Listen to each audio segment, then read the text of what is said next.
Out of your vulnerabilities will come your strength. Unexpressed emotions will never die. They are buried alive and will come forth later in uglier ways.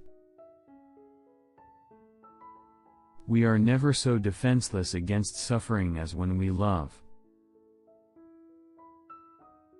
From error to error, one discovers the entire truth. One day, in retrospect, the years of struggle will strike you as the most beautiful.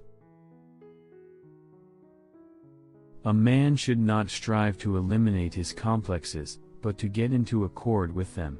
They are legitimately what directs high conduct in the world.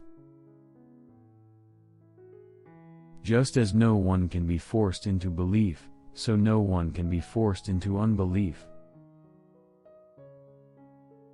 The virtuous man contents himself with dreaming that which the wicked man does in actual life.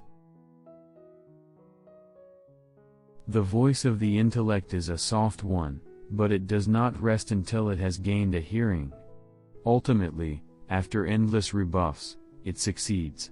This is one of the few points in which one may be optimistic about the future of mankind. The only person with whom you have to compare yourself is you in the past.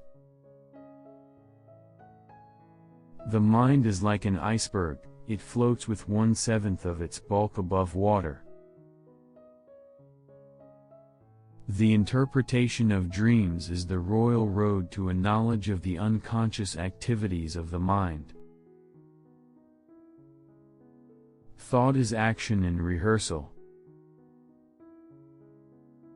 Friendship is an art of keeping distance while love is an art of intimacy.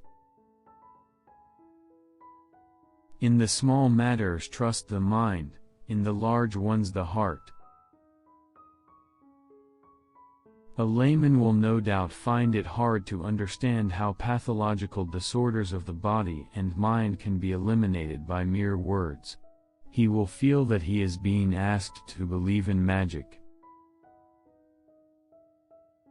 Time spent with cats is never wasted.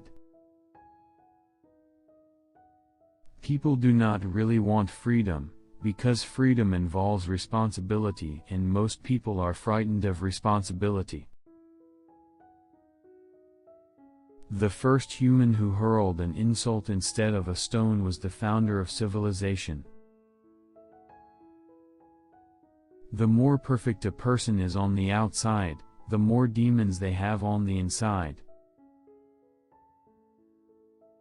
The ego is not master in its own house. Love and work, work and love. That's all there is. The conscious mind may be compared to a fountain playing in the sun and falling back into the great subterranean pool of subconscious from which it rises. Public self is a conditioned construct of the inner psychological self. We are what we are because we have been what we have been, and what is needed for solving the problems of human life and motives is not moral estimates but more knowledge. Religious doctrines are all illusions. They do not admit of proof, and no one can be compelled to consider them as true or to believe in them. It is impossible to escape the impression that people commonly use false standards of measurement, that they seek power, success and wealth for themselves and admire them in others, and that they underestimate what is of true value in life. No, our science is no illusion. But an illusion it would be to suppose that what science cannot give us we can get elsewhere. The behavior of a human being in sexual matters is often a prototype for the whole of his other modes of reaction in life. Whoever loves becomes humble. Those who love have, so to speak, pawned a part of their narcissism. He that has eyes to see and ears to hear may convince himself that no mortal can keep a secret. If his lips are silent, he chatters with his fingertips. Betrayal oozes out of him at every pore.